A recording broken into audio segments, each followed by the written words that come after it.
उन्होंने कुछ ऐसा बात कह दी टाइम्स नाउ के टीवी चैनल पर जिससे मुसलमानों को, उनके जज्बात को, उनको दिली ठेस हुई। 10 दिन के बाद कैसे ख्याल है प्रधानमंत्री को, जबकि हर प्राइम टाइम शो लोग बोलते हैं प्रधानमंत्री खुद बैठकर देखते हैं। तो 10 दिन के बाद बीजेपी रिएक्ट करती है, और कब रिएक्ट करती है, जब देश के वाइस प्रेसिडेंट खतर को पहुंच रहे हैं तो प्लेन में जब प्लेन में होते हैं तो उनसे कहा जाता है कि आपका जो बैंक्वेट था वो कैंसिल कर दिया गया है। तो जब देश के वाइस प्रेसिडेंट खतर में होते हैं, खतर की सरकार हमारे देश के एम्बेसडर को बुलाकर उनसे कहती है कि आप माफी चाहें, क्योंकि बीजेपी के एक स्पोक्स पर्सन ने प्रॉफेट मोहम्मद सल्लल्लाहु अलैहि वसल्लम की शान में बकवास बकी है, झूठ बका है।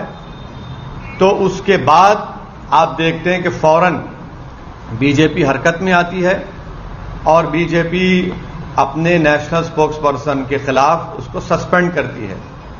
मैं देश के प्रधानमंत्री को जब भिवंडी में मैं जनसभा को एड्रेस कर रहा था, उस वक्त भी प्रधानमंत्री से अपील किया कि आप देश के प्रधानमंत्री हैं, आप अपने नेशनल स्पोक्स पर्सन के खिलाफ एक्शन लीजिए। ये गलत कहा उन्होंने, मगर देश के प्रधानमंत्री टस से मस नहीं हुए।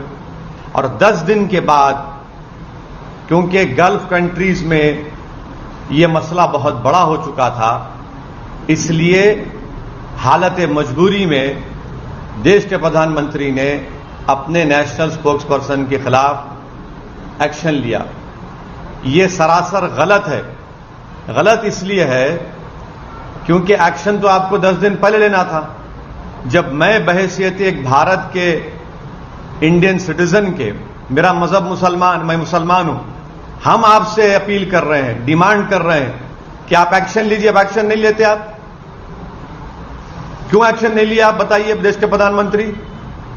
क्या असदुद्दीन ओवैसी का डिमांड, क्या असदुद्दीन ओवैसी की आवाज फॉरेन कंट्री के लीडर से कम है क्या?